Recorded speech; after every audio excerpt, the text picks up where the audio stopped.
Hello and welcome to another episode of Enter the Boardroom with Newroll, the business-oriented podcast that brings the boardroom to your channel of choice. I'm your host, Oliver Cummings, CEO of Newroll, the board-level hiring platform that specializes in the high-value chair, independent director, advisory board member, and trustee placements that drive high-impact boards. Today, I'll be talking to Vikas Shah, MBE. Since starting his first business at the early age of 14, Vikas has been a lifelong entrepreneur, investor, and philanthropist. Vikas is a non-executive board member of the UK government's Department for Business, Energy and Industrial Strategy and CEO of the Swisscook Group. Through Newroll, he's recently been appointed to an NED role at the major UK law firm Shoesmiths. He's on the board of the Solicitors Regulation Authority, is the chair of trustees for In Place of War and a trustee at Mustard Seed, as well as an honorary professor at the universities of Manchester and Lancaster.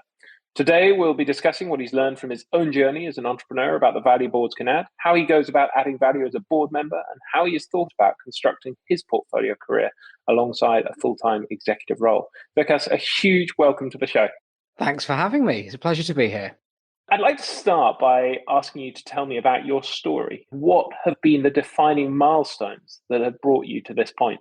So it's been a bit of a strange journey, really, because in retrospect, it all kind of makes good logical sense, as stories often do. But at the time, when I first started my career, the aim was never really to go into entrepreneurship. The aim was to become an airline pilot. And that was a very expensive career choice for a young lad. And, it wasn't really financially an option. So I was maybe kind of 13, 14, and basically started doing freelance web development work to pay for flying lessons. And that turned into a business. And, this was the first major turning point, because that turning point was there's this whole world I'd never considered that I really, really enjoyed. And I found something that I was kind of good at, which was odd for me. So that was probably the key turning point more than anything else, because that was when I kind of found what I really wanted to do. And then I think another major turning point was that first business, Ultima, which was a technology business, scaled quite rapidly. So, by the time I was kind of 16, 17, we had employees in Manchester, London, New York, Sydney. It was, because it was kind of rock and roll time. And when that business ended, when the first dot-com bubble burst, that moment of, I guess, tragedy was again a hugely defining moment, because all of a sudden you're forced to reconsider, who are you when you're not defining yourself by that singular job that you did. And that was a moment where I decided that I wanted my life to be much more diverse and much more intellectually interesting and much more impactful than just building a business. So there was definitely those two, massive turning points in the career that I guess buffeted my career direction to get towards where it is today. Fantastic. And you really have taken on one of the things that you do on the side that I didn't mention actually, is you have your own set of interviews, thought leadership pieces, where you've interviewed some amazing thought leaders, the likes of Richard Branson, Sheryl Sandberg, James Dyson, Sir Ratan Tata, Melinda Gates, Ai Weiwei, Noam Chomsky, Donna Karan, just to name a few. I want to start there with kind of what's been the best advice that you've taken from those people that's been most instructive for you as a board member and a business leader? So on Thought Economics, I started interviewing people back in 2007, kind of mainly just as a kind of exploratory hobby, which was I kind of like talking to people, and people like reading conversations. And I thought, well, hey, let's see if I can do something. Because in my first business, we had a publishing arm to it. And I always missed that, because I used to love writing and doing things like that. So Thought Economics was basically initially a hobby to just satisfy that itch, as it were. And then it turned into something rogue, as hobbies often do. And, it's now a great big website and created a book and all sorts. And I've always been really fascinated at the difference between the kind of hype over different aspects of culture and the reality.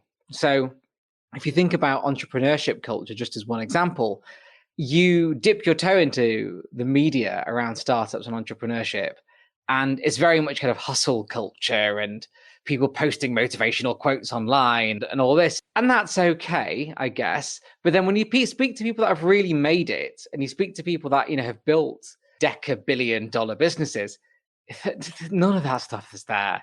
You talk to this kind of hype culture of entrepreneurship, and everyone's sort of, just reading business books and business biographies. And then you go and meet a billionaire at their office and their bookshelf is mainly arts and literature and culture and everything else that isn't business. So I think one of the biggest learnings is realizing that when we think about business and entrepreneurial culture, what we're really seeing is a caricature of the reality, because you're seeing this kind of almost cartoonish expression of what entrepreneurship should be and what you ought to do to succeed as a leader. And that frankly just isn't the case. I think the other thing that I've always found interesting is, for anyone to achieve anything great, they have to have extraordinary resilience and extraordinary vision. And that's been two things which have been absolutely consistent across, the hundreds of people that I've interviewed for Thought Economics. Got it. Okay, super interesting. Well, that leads really nicely onto your experience as an entrepreneur. Mm-hmm. And you touched on that earlier. You've built up a couple of businesses now, and you've been through both the peaks and the troughs, the highs and the lows, initially during that dot-com boom, and now more recently with the Swisscut Group, which you took from £1 million turnover business to over £50 million. What have you learned from how you did or didn't interact with your boards and your advisory board members on those journeys that others might learn from? It's been really interesting. So through Swisscut Group, and I've also invested in a whole bunch of startups and scale-ups over the years. And so we've been through those journeys on both sides of the board. I've had to bring in external board members for my own businesses as a founder, and I've sat on boards of other businesses as an investor and seen board members in action. And I think learning number one was always your board members have to deliver value. It's so easy to make appointments of people who are, a great name or who you think have got the experience because they were senior Uber director of excellence at some giant company. But none of that matters. You need a board who are engaged, knowledgeable, passionate, who give you the time and energy and space, and who are genuinely, intellectual, like just firehouses. You need that. You also need to know how to manage a board as a founder or as a board member, because, all too often, particularly with startups and scale-ups, and when I talk about scale-ups, I'm talking about, even mid-cap businesses who are now going on a scale journey. They'll bring in NEDs because they're like, oh gosh, we ought to have a NED. And they don't know how to use one. They don't know how to manage them. They don't know that you need to make your NEDs work really hard. And they become a very expensive resource that come along for nice coffees and biscuits once a quarter or once a month. And that's always really challenging.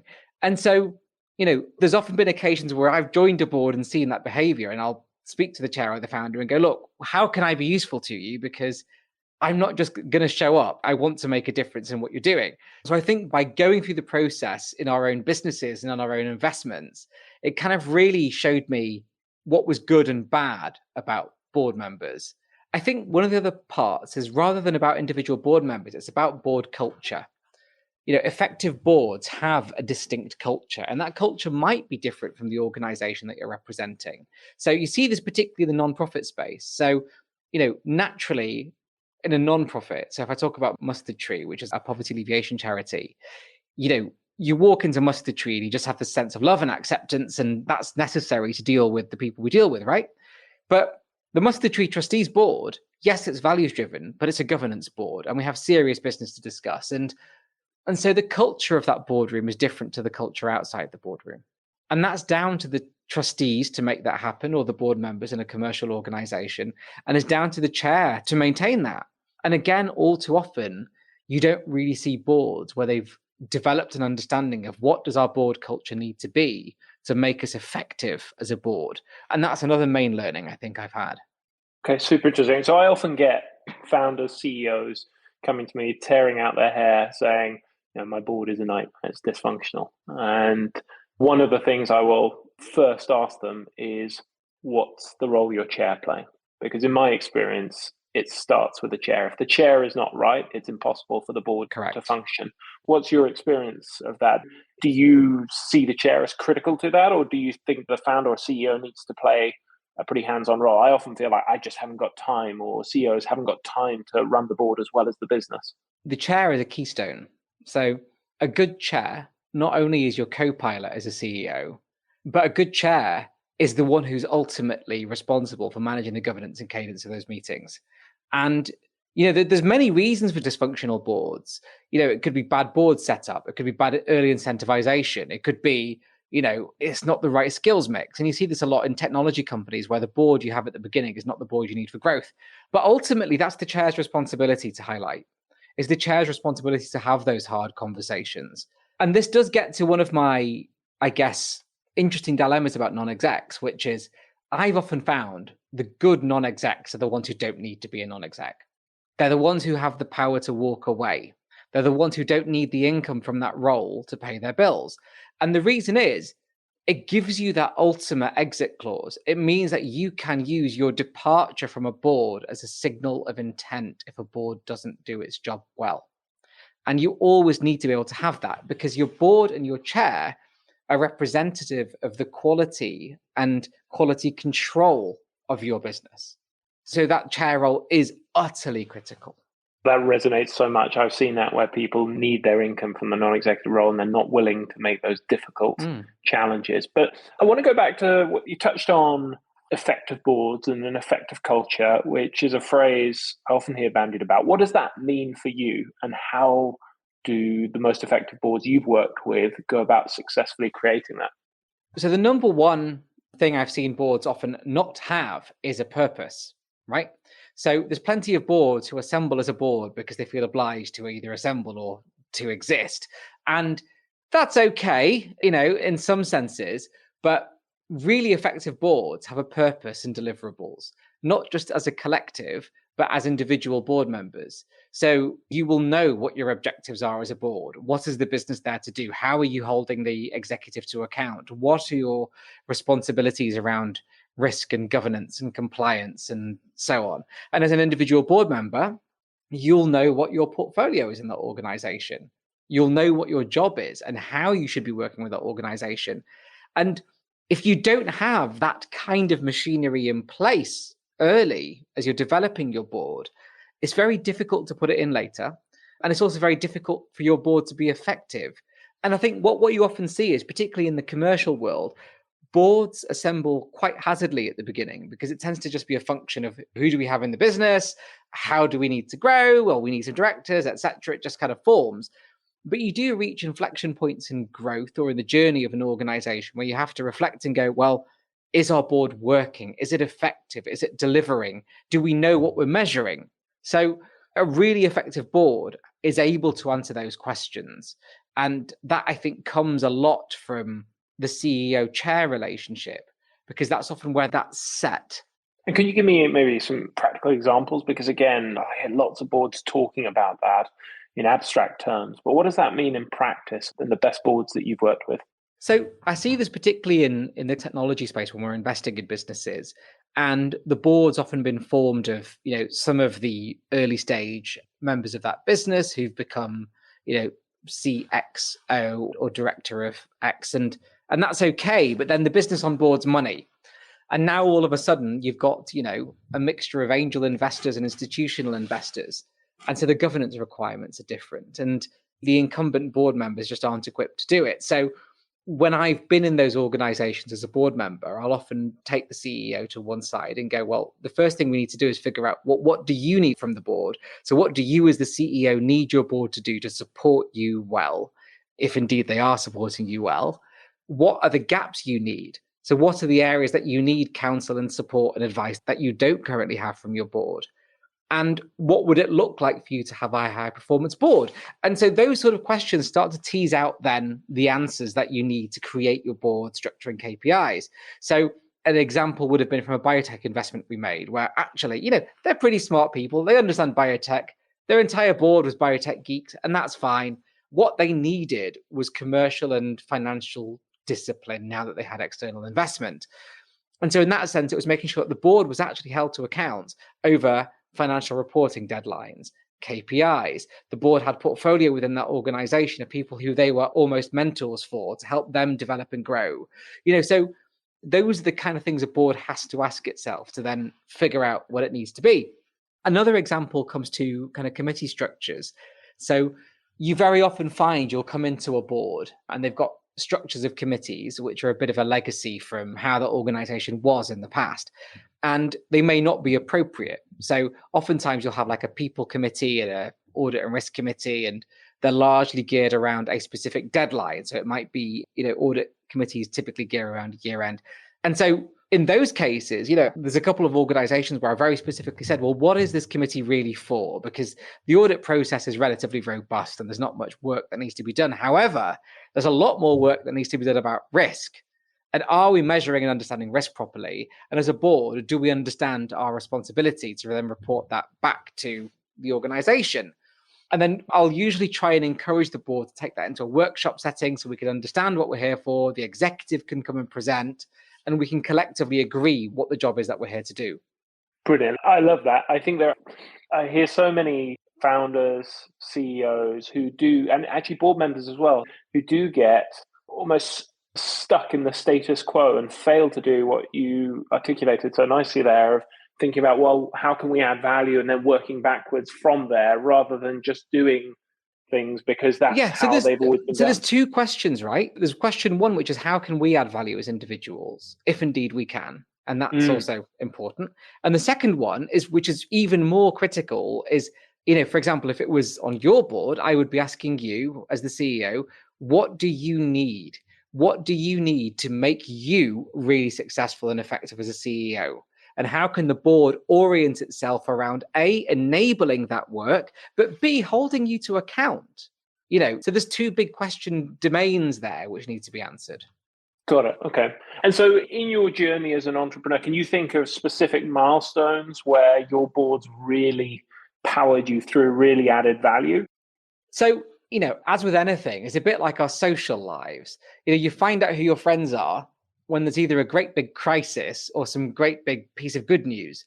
And it tends to be those times where I've seen boards in action really well, and actually seen boards fail too. So there was one example with a business in the professional services sector where, of the external board members, the founders put together a committee of individuals to lead the transaction.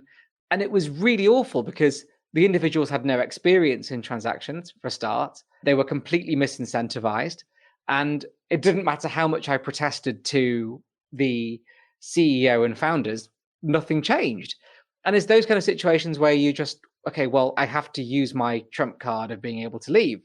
And I think in our own businesses, we saw it in the COVID crisis. We saw that in our textiles business, we had a huge exposure to hospitality and a huge exposure to sectors which were impacted by COVID. And the board came together to figure out the solutions to keep the business going through that. And that bizarrely isn't as easy as you might think, because there's a lot of businesses, particularly family owned or privately owned businesses, where boards don't also have the autonomy to make decisions. Whereas I've always said, my job is to get out of their way. So my business has to pass the London bus test. So as the kind of CEO, if I get hit by a bus when I'm crossing the road tomorrow, apart from a spare desk, nothing should change tomorrow. And that's also one of the tests of having a good board, because if that test is met, then you have an excellent board in place. If your business fails that test, then you need to really think about how your board is structured. So in our COVID crisis, our board had the autonomy to make decisions, to negotiate with funders, to negotiate with customers. They had a duty to inform me, of course, but ultimately they had the authority to get things done and get things done autonomously. And that was critical at getting us through the crisis, because, in any crisis, the number of moving parts increases significantly, and no one individual can manage that. So that's really, really critical. The second part, which is much more of a good news reason, is there's been businesses that we've been involved in that have gone through, huge growth journeys, usually with onboarding capital or move towards exit. And particularly when you're onboarding lots of people, in very, very short spaces of time, you need a board, because your board becomes the extension of the company's vision, values, and culture. And that board communicates through your line managers, communicates it into the organization, and brings people along on that journey. That's not just the founder or CEO's job. That's the board that has to come together to do that. And it's been amazing when that works well. And I've seen that happen in our own portfolio several times. Absolutely love that. I've never had the London bus test. I've always used the front page of the Sunday Times test as a kind of, does something pass muster? But the London bus test, I'm going to use that next time of, Yes, how it's a has very the board. unscientific measure. No, it's brilliant. That's a really powerful mental model. So I'd like to talk a bit more about how you approach your role as a board member. Now, as part of the research for this call, I spoke with some of the people who you sit on boards or have sat on boards with. And what really came out from that is that you don't just talk the talk, you walk the walk. I think one of them described you as a hero. They said not only do you bring huge amounts of wisdom, kindness, functional expertise, but that courage that you talked about, that so many people talk about, but so few, when it actually comes to it, when you're in the middle of that storm, can walk that walk. And I've certainly experienced that on boards where I've been on, where there's been a functional expert on the board, and you kind of defer to them. You fall into this trap of thinking, well, they're the functional expert. It's not ready for me to challenge them. And it's so easy to slip into that. And then something goes wrong and you think, oh, why did I not ask the stupid question? That was what I'm there to do. How do you, and you clearly do from talking to those people, and you've done it on multiple occasions, how do you fortify yourself to do that in those difficult situations that require that courage as a board member? So for any organization, however big they are, board members are an expensive resource, not just in terms of fees, but in terms of the amount of your executive's time they take up. That has to add the commensurate value back in. Otherwise, there's no point. And that's not the business's job to do that. That's also the board member's job to do that. And you as a board member have to espouse the values of the business that you're being a part of, but you also have to bring in your own. And you have to bring in the values that you would expect someone in that role to have, should they be doing their job morally and ethically. And that means, it's not a paycheck. You're there to do a job, and you're there to uphold the governance and values of the organization that you're in. And this is where that word courage comes from, because in a board context, courage means you have to speak out irrespective of the consequences. You have to be able to fall out with people. You have to have difficult conversations. You have to hold people to account. That's what you're there for. And if you're not prepared to do that, then you shouldn't be on a board. It's really that simple. There's no two ways about it. And so I think from my side, it's those early conversations that are quite critical. Meeting the individuals or the organization that are looking for a board member, trying to understand, why do they need a board member? Why do they speak to you? What is it that they want? And just being really honest, can you add value? Can I add value to them? Is my experience going to be relevant to them? Am I going to be able to help them, get through that challenge or meet that opportunity or get to the particular objective that they want? And if I can't, that's fine. And if I can, then I absolutely have to deliver. And don't forget, board terms are relatively short in the grander arc of business life, right? So you need to make an impact quite quickly, and you need to continue to make an impact at a high level through your tenure on the board. Otherwise, when you look back at that role, it will have just been, very expensive for them and not very legacy building for you. When you come in, because again, I know this is something you've done from talking to those people, when you come into a board which isn't effective and isn't doing that thing, and you come in as this breath of fresh air and energy that shakes things up, how do you think about navigating those other board members in a way that, because you could easily alienate and create a sort of high friction environment that gets nowhere, but at the same time you have got to make change. How do you think about navigating that challenge? So kind of job number one of any new board role for me is to just have as many one-to-ones as I can with the key individuals in the business. So whether it's the key members of the executive that I'll be expected to work with, key individuals in the business, key stakeholders, just to get to know a lay of the land, because you're coming into a family that's already quite established with any board.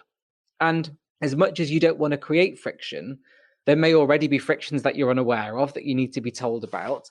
And it may be that the executive wants you to create friction because you're an external, instrument that can be brought in to do that. So this is all part of knowing your job as a board member. But then it's about active listening and diplomacy. So I'll always try and observe at least one meeting, if not more, before I kind of formally join, because I want to understand what's being presented, what are people really saying, and what are the actual psychological dynamics of the individuals in the room? Like, is there, are there people who are just very loud and dominant? Are there people who, use their words wisely, but usually offer very good counsel? How can I fit into that quickly, being part of that culture in a way that allows me to make other individuals feel like I've been there forever? Because, you're often talking about individuals who've earned that right over long careers to be on that board. They've joined a business and grafted and toiled and worked 100-hour weeks, whatever it might be, to get the board seat. And you've just been brought in from nowhere and given the same authority and status in the business. So you need to earn their respect as much as they need to earn yours. And always keeping that in mind means that you will apply the diplomacy you need to do the job well. Got it. Okay. And can you think of practical ways that you've gone about that in specific boards of earning that trust? Yeah. So there's been occasions where I've come into boards and seen kind of existing frictions or, felt oftentimes as a new board member that I'm being unnecessarily challenged. And usually immediately after the meeting, I'll pinpoint the individuals where I may have had that verbal altercation, let's say, and I'll write to them and I'll apply the kind of max humility and say, really enjoyed that first meeting, but I noticed there was a couple of occasions in the meeting where, we maybe crossed wires, or I felt that maybe we weren't collaborating as we could do. Could we meet for a coffee? Could I have half an hour? Because I'd love to learn from you. And everyone likes to teach people things. So in those situations, you've got to be a bit deferential to understand the individual that you're working with. Now, there has been occasions where that process has led me to highlight that there's a board member who really shouldn't be there because either their attitude's wrong or they've got the wrong skill sets or whatever it might be. And at that point, it's for me to have a conversation with the incumbent chair or executive and say, here are my concerns. I'm telling you, you're the chair and the executive, do with that information what you will. So the change of that nuance is when you're coming into an organization as chair, because when you're coming in as chair, you have an additional level of responsibility for that board's governance. And there, it's about carving out a lot more time to have those conversations. I'll always ask for the last 6 months of board papers. I'll always ask for all minutes and records, because when you're being brought into somewhere as chair, if you are not able to get the trust of that board and executive extremely quickly, then you've already lost. Yeah, I love that. I mean, you're obviously very proactive in the way you go about your role. And again, actually, that was something that really came out of my research calls ahead of this discussion, is that you're on the front foot. There are some board members out there who are very reactive. They wait until the company reaches out to them, the exec reach out to them. They wait until the board meetings to provide opinions. You're obviously on the front foot and thinking about that. What are the mental models, structures, tools that you use to do that and think about where you allocate your time in those roles? So a lot of it is really just mapping yourself into the shoes of the executive that you're working with, because you need to be able to read the temperature of your executive really well.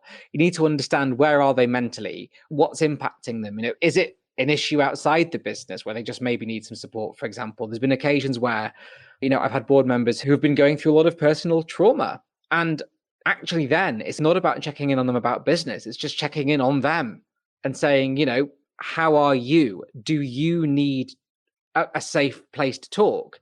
Because you're the closest stranger they have a relationship with. And that's actually a real privilege in a way. So you've got to be able to have that skill of understanding people very quickly, because that will tell you intuitively, therefore, it'll give you that gut feel of when to reach out, when to be a bit more distant, what people may need assistance with. But one of the kind of practical tools is around timekeep, sort of schedule management, making sure that, at least every other week, I'll reach out to the boards and say, just checking in. Is there anything that you need from me? Anything that you want me to be doing? If there isn't, that's fine, but, do let me know. And usually that triggers a discussion. So you've got to make yourself feel valued, because don't forget, you may be appointed, but you've got to put your ego to one side and realize that you're there to add value as much as anything else. Got it. Now, I think it's fair to say, have been ahead of the curve and a sort of thought leader in talking about mental health. You even did a TEDx talk, which I watched and was fantastic.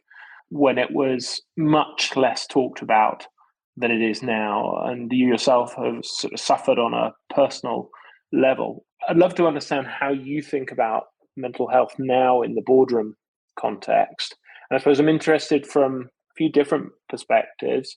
From your personal perspective as an individual contributor to the board, and how you ensure your mental health is in a place that you can really perform and contribute.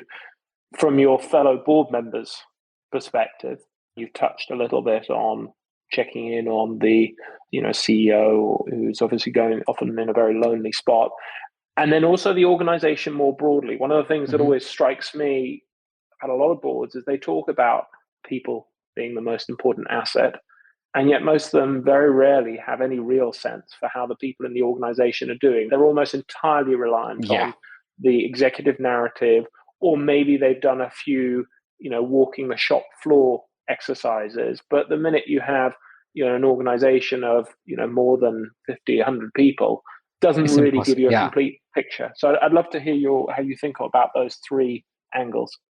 Well, we're in a very different world now. Board structures, the bureaucracy of board structures was designed for the industrial era, not the knowledge era. And, organizations now are more like villages than machines. And it's a different way of running people. You can totally understand the incumbent board structures being completely appropriate for an environment where you had, 4 owners of a mill and 500 people running machines and a couple of workhouses. Kind of makes sense, right?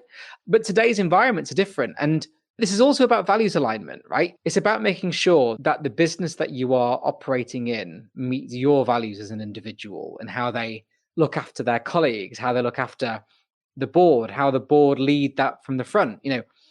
Are the board open about when they're feeling stressed? Is the CEO happy to say, actually, I'm not feeling so good right now? Do they have some of the prerequisite baselines? Do they have mental health first aiders? Are they committed to having those kind of conversations? These are some of the things that I'll discuss early, even at the stage where I'm sometimes interviewing for a role, and you get do you have any questions for us? Because there's a degree of, well, it's a moral responsibility to do that, in the same way health and safety is, to stop people getting, killed by forklift trucks, let's say. But there's also the communication of value in your business and what constitutes value. A happy workforce, a sort of workforce where stress is managed, a workforce that have the space to rest and be creative. These are all things that make for very high performance organizations. And I think one caveat to this, which is really important, is when we talk about mental health, we often talk about just the context of, rest and distancing yourself from stress. But it's also really important to acknowledge that high performance environments are hard, right? If you are in a scale-up business, if you are in a large professional services business, these are very high-performance businesses, and they are going to be very hard work with very long hours, and you're going to have to make sacrifices. And in that case, it's just making sure that you give people the right toolkits to survive that in a healthy way and thrive. And that's okay too. And what does that look like? Because it's something I find fascinating at the moment in a post-COVID, with the stresses, external stresses of Ukraine, the Ukrainian conflict. What does that toolkit look like? How do you help the organization as a board member get through all those external stresses and the internal stresses of high performance? So the high performance piece is about good hiring as well, because the number one most important, so I teach this to my MBAs actually. The number one most important life skill you can have is resilience if you want to succeed in business, because it's hard and it's lonely and it's stressful and it's brutal. And, if you want to achieve any modicum of success in any industry, it's going to come with huge sacrifices and lots of tests of your emotional and physical resilience. So if you want to succeed, be resilient. And if an organization doesn't have that kind of resilience already programmed into how it hires and runs its people, then it better had build it in. And that comes from, we talked about things like mental health first aid, but it also comes with training. It also comes with, how are we training our teams? What kind of courses are we putting them on? How are we providing them wraparound support? How are we showcasing them? How are we teaching them what good looks like? It's really understanding how you program those how do you program high performance into the values you've set for your culture in a meaningful way? And when I say meaningful, so let's say I came into your business and we were having this discussion. you'll have a set of values you've created for your business. And then if we think about high performance, all high performance means really is, here's our performance expectations of our people and our business based on where we want the business to go, right? So where those KPIs collide with your culture, that's the performance matrix for your business. And that's what people have to collide with on a day-to-day basis. Now, you might have that wrong. You might have set your performance expectations of your business so high that they are simply not sustainable. And you'll find that out very quickly when you communicate this to your team, right? Or it might just be the case that you have the wrong team who can't perform at a level where they ought to. And that's often a function of bad hiring, which is, again, frighteningly common in businesses. But understanding what that balance means in a meaningful way to a business is key to navigating high performance culture. Interesting. I remember reading Angela Duckworth's Grit and applied school, Marty Seligman's studies on applied positive psychology, and how so much of that grit gets created out of experiences. Completely. And having those near-death experiences and coming through positively from them. But what really stood out to me from a lot of that research was how brutal a lot of it was. It is. And what I see organizations wrestling with is not becoming too soft. When they talk about a lot of the building that resilience, you see organizations getting frustrated when there's the sense that they've become too soft. How do you think about that dynamic? Well, I think this is about transparency and honesty, right? So, like if I get interviewed and asked about what's life like as an entrepreneur, I'll say, well, it's incredibly good fun creating things. It's brilliant fun being able to do the stuff that I do. And I'll never take it for granted because I get to do kind of crazy fun stuff. But for the 10% of my life that's doing extraordinarily fun things, 90% of it is extremely hard and very tough. And, every decision you have to make is hugely consequential and has huge impacts elsewhere. And so it is really hard. And I think communicating the reality is critical to dealing with this. When you're going to work for a business, how rare is it that that company will say to you, look, we do great work and it's really good fun here and you get to do cool stuff, but it's also going to be really hard work. And there are going to be these periods of stress. And we are going through a very stressful period right now. And you need to be okay with that. And then it's up to you as an individual, as a recruit, to decide, is that where you want to be? Or do you want to work somewhere with a different balance? So you've got to navigate these things with transparency and honesty. And that's sadly what doesn't happen a lot of the time. And you get a really good read of that from the boardroom. And, one of the biggest reads is, when you get to the people section of a board meeting, what does that entail? Are we just talking about headline metrics like attrition and retention and recruitment? Or are we talking about specific programs such as, leadership development, learning, how are we performing against our KPIs for this? Have we done staff surveys? Have we found champions in our team? You really understand the depth of how a business treats its people by just that one section in the meeting. Can you think of specific examples? If I'm sitting there as a member on a board thinking about how do I help the organization become better with thinking about its resilience and its mental health and its high performance culture, and I came to you, Vikas, and said, Vikas, what are the questions I should be asking? What are the things I should be pushing them to implement? What's your advice? So one of the things that I've done in a few board roles is ask to do clinics, right? So I've gone into, there's a couple of them actually, where I've gone in and said, look, forget the day rate. I'm going to come in off my own back for a couple of days. I just want you to arrange as many 30-minute meetings as you can for me with random members of the team, right? And they're going to have a completely confidential chat with me. I just want to get an understanding of what the business is like and how things are in the business. And those clinic sessions are great because they give the board member, so in that case, me, a really accurate diagnostic as how the business is really doing. Because what I'm not getting is an executive saying, yeah, everything's fine. Everything's under control. Everything's pointing upwards, which often isn't the case. But, when you take a sample of team members across a business and speak to them and say at the beginning of the meeting, this is completely anonymous, I just want to learn.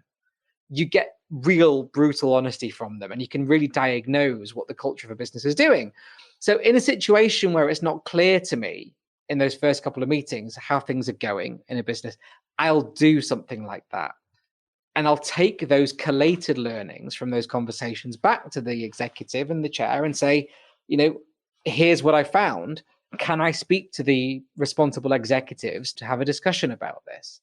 So again, if you really want to make a change here, you have to be proactive about it. Interesting. Okay. That really resonates. One of the things we've seen a few organizations doing recently very effectively is one, involving their advisory sort of board or board members Yeah. in more extended leadership team sessions and just putting them out there and removing that veil or executive level filter of what Yeah. they're hearing.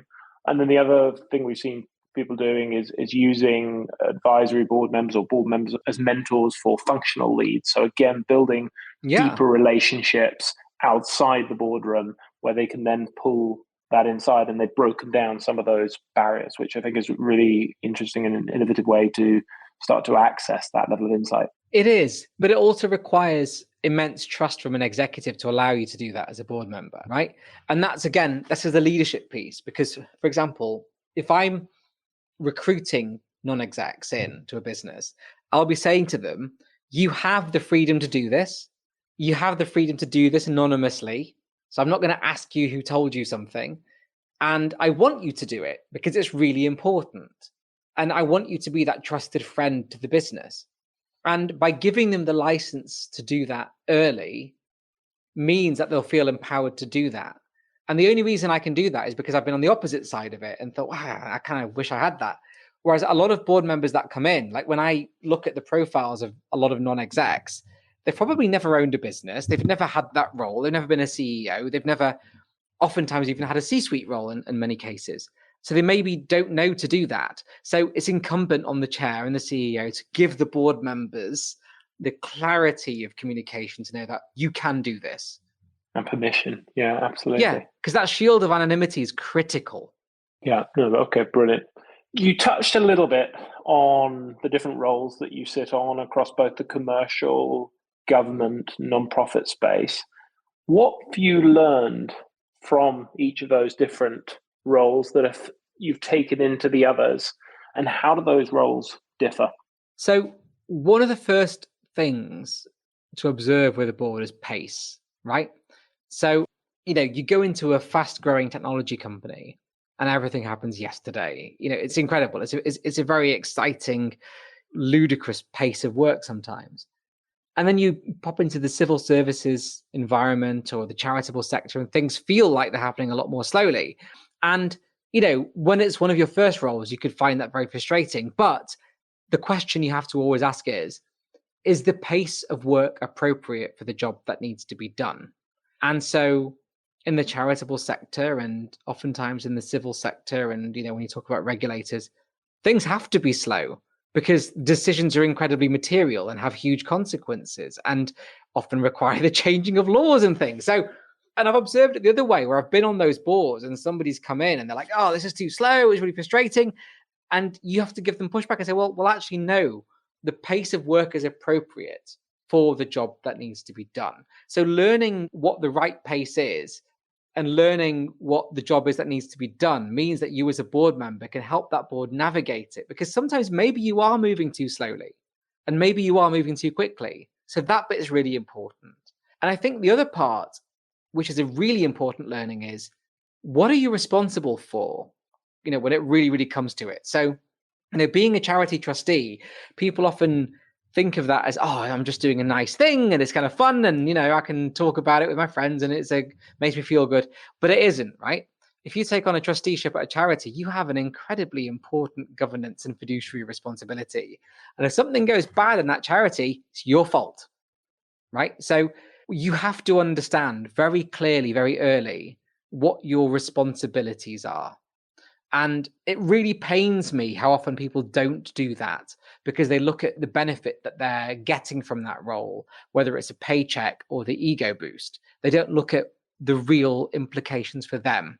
So those two things I think are critical: understanding the pace and understanding the responsibility. Got it. And I'd say you're quite unusual as an entrepreneur. I feel like there are too few entrepreneurs taking on board roles because I think entrepreneurs have so much to add, but often entrepreneurs get frustrated by maybe what they see as the perceived bureaucracy of board roles. What have you taken from particularly in the non-profit and the government sort of board roles. How have they helped you in your executive role and in your commercial board roles?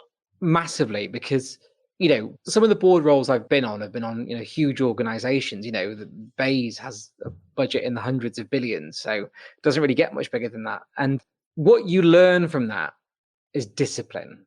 You get a depth of understanding of the best practices in governance, the best practices in board discipline and reporting, how to generate effective papers, how to run meetings well, how organizations at scale have been through a lot of the challenges that smaller organizations are currently going through and have resolved them with the structure they've put in place. So I learn a lot about discipline and how you run boards effectively from those larger organizations. And it might sound like an odd observation, but when you're on a board where they have an annual budget of in the tens of billions, the same discipline applies in a smaller organization. It's just the number of zeros after the decimal point is different. So I treat a lot of that as a huge opportunity to learn and develop my own governance skills and bring those into my own businesses. Okay, brilliant. And how have you thought about building your own board career? Because, if I looked on you on paper, I go, wow, here's an individual who's been a tech entrepreneur, has been an entrepreneur in the textile space, and now suddenly building this board career you sort of built a deep functional now spike in the legal space with 2 commercial board roles and a role in the SRA. You've got some amazing government and trustee roles. How have you been thinking about constructing that portfolio career? Because that's something people often ask us about. Do I have to have expertise in a given area? You're not a lawyer by background, but you've ended up with all these board roles in the legal space. So the first question I always ask is, I know it sounds really odd, but it's, do I care? Do I care enough to do it? And that's a really important question, because you are not going to go the extra mile for a board role unless you actually care about it and if you're actually interested. And there's been occasions where I've, borderline accepted a board role and gone, I just don't care enough. I'm not interested enough to do this. And so you have to meet that first sniff test to be able to do it. And if I could just step back, I never really considered a portfolio career.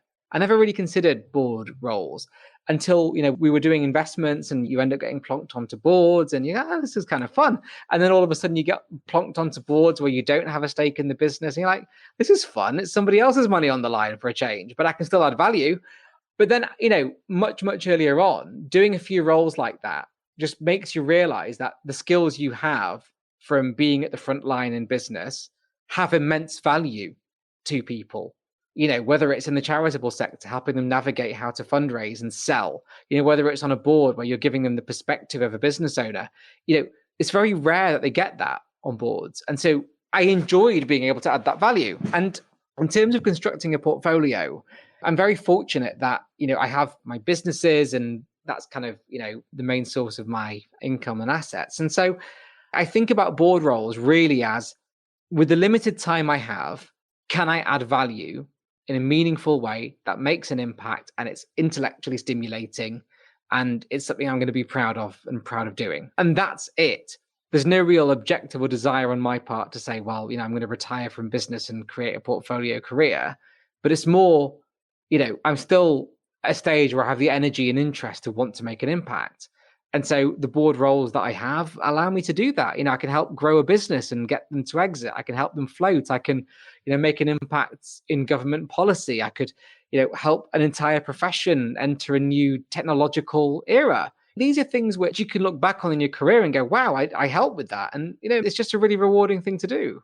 And how do you think about ensuring that you don't become overboarded? Because again, having spoken to the people that you work on with boards, you are obviously incredibly engaged. And yet there are other board members out there who I know from talking to people who sit on their boards where they're completely removed and they jet in for the board meeting and then disappear for the intervening sort of 3 months. How do you know when you have to say no to the next board role? How do you know when you're at capacity? I say no to most. I get approached. I don't mean it to sound crass, but I get approached a lot for board roles and I say no to most of them because I don't have the time or the inclination and it's not something I can add value to. And a lot of boards are just boring. A lot of boards, you just show up, they read board papers at you and you go home. So what, If somebody really desperately wants the paycheck, they can go and do that, but it's not for me.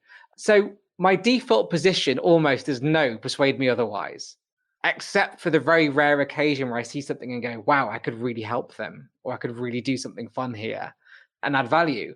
And also, I'm very, very, very protective of my time. So I'm very protective over my time outside work, very protective of my time and focus in work. And so you get a cadence for your life. You understand the kind of circadian rhythms of your life and what you do and don't have time for. And you've got to be very honest with yourself about that, because it would be very easy for me to have another 5 or 6 well-paid board roles, and that's wonderful. But I wouldn't be adding commensurate value to them to make me feel proud that I'm doing something. Got it. And one of the sniff tests again is, if I don't feel I'm adding value, I'm just occupying a seat. And there's been plenty of occasions where, I've joined a board, and over a period of time, sometimes a short time, sometimes a long time, I've said, I'm just not adding value here anymore, and I'm going to step off. Because you have to do that. After every board meeting I have in every organization, I will have that self-reflection and go, did I add any value that meeting? And, I'll give you an example. We had an SRA board not long ago. And after the board meeting, I remember reflecting, I didn't really contribute much to that meeting. And I actually wrote to the CEO in the chair at the end of the meeting. And I said, I was just conscious I didn't add much in that meeting. Was there an area that you would have preferred me to add more to? Was there an area that I'm just not getting with you? And they said, well, no, you added where you needed to, and it was wise counsel. So fine.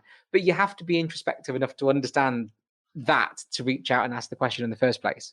Yeah, I'm constantly challenging boards I sit on, saying to them, have we added value? Because if not, get rid of us. What's the point? Yeah. If this is not the highest return on time invested during your month, we're wasting your time. Mm-hmm. Exactly. One of the questions that you've asked many of the amazing people that you've interviewed, that some of the people I spoke with wanted to hear your answer to, is what's your legacy? But we've never heard you answer that question. What is your legacy? So it's odd, because you do think about this from time to time, kind of, because ultimately my legacy, I'm never going to see it, because when my time comes, I'm going to be, dust or worm food, depending on what direction I go. So I'm never going to see it. So I guess the legacy bit is, by a sheer accident of happenstance, I kind of appeared as a conscious being into this world, a world which has many problems and many opportunities. And in my little tiny corner of this very odd little planet that we're on, have I been able to make it better?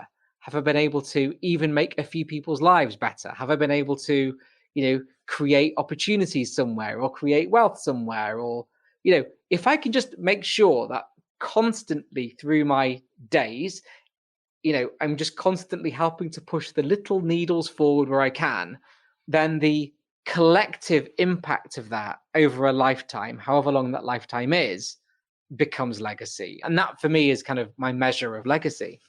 Brilliant. Yeah, I'm often reflecting on that. The Jeff Bezos sort of regret minimization framework. What will you have written on your on your grave? And that sounds like a really good one to have. I want to wrap up. I could keep asking you questions forever, but I'm conscious of time, and I want to go to our 5-question quickfire, if I may. Mm-hmm. So first one on there, one book that every board member should read, and why? Man's Search for Meaning by Viktor Frankl. It's quite a dark book, but it's the book about, one man's journey of discovering the beauty and darkness of humanity during his time in a concentration camp. But I think it's one of the most powerful books ever written to help you understand the beauty and awfulness of human nature at once. And I think it's a book that should just be required reading for everyone. Brilliant. Your favorite quote and why? It's an odd one, because I'm not a Buddhist, but it's a quote attributed to Buddha, which is, a disciplined mind brings happiness. And I think that's kind of true, because it doesn't matter what you do in life. With all the interviews I've done, when I ask people why are they successful, discipline's almost the number one answer, because it's about bringing your mind to heal so you can focus. And it might be focusing on having fun. It might be focusing on your work. So you have to have that discipline. Well, it really shines through. Your energy is contagious. Your favorite restaurant? Without a doubt, Benares in London. Michelin-starred Indian, just phenomenal. Your favorite holiday and why? Contrary to my wife, who loves beaches, I love hard holidays. So I love going exploring in very difficult to reach places or going to cities. And I find holidays are an amazing time to test yourself in a very odd way, but in a fun way. So I like adventures and I like cities. That for me is kind of what I want out of a holiday. Anywhere specific that's been number one highlight? Yes, I remember a few years ago, I took a couple of months out from work and started in the Atacama Desert, hiked up some volcanoes, and went right down to the kind of the Magellan ice fields and the kind of what becomes Antarctica. And so that involved, high altitude volcano hikes. It involved ice climbing. It involved, navigating crevices, camping on a glacier. It's hard, but it's amazing because you come back and you kind of feel a bit alive. It's what's the point in living if you don't do stuff like that? That's my view. Amazing. And last but not least, fascinated to hear your reply as a technology person. What's your favorite app? Oh, God. I can give you an honest answer and I can give you a well-constructed answer that I think makes a great soundbite. So the honest answer is Twitter, because I'm sort of borderline addicted to it, and it makes sense because they're a multi-billion-pound company whose singular objective is to make people addicted to it. And it's worked. I am addicted to Twitter. Sorry. But I think the other app that I just love is Instagram because I love photography and I love pictures and I just love one of the things that I love doing is just taking pictures of mundane stuff and trying to make it interesting. And so I love Instagram for that. So those are the two apps that I love the most. I realized neither of them is a business productivity or leadership app. Brilliant. Vikas, thank you so much for taking the time to be with us. It's been an absolute privilege getting the benefits of your insights. It's been a pleasure. Great questions. Really enjoyed it. Great. Thank you very much indeed.